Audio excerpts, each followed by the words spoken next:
a fire alarm here, and you can see a lot of people gathering outside.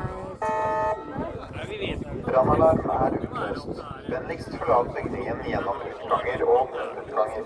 Følg personalets anvisninger. Outside, waiting for The fire alarm has been to activated. get inside. Please leave the building immediately.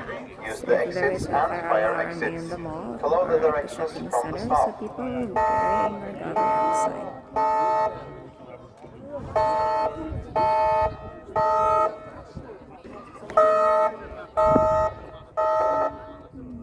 Brannalarm utløst. Vennligst forlat bygningen gjennom utganger og nødutganger.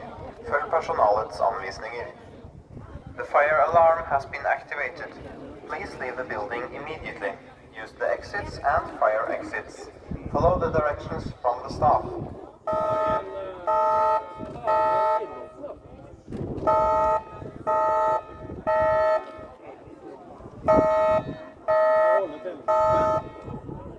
Brannalarm utløst. Vennligst forlat bygningen gjennom And utganger there og is a train nødutganger. station. Følg personalets It's anvisninger. going to Oslo. The fire alarm has been activated. Please leave the building immediately. Use the exits and fire exits. Follow the directions from the staff.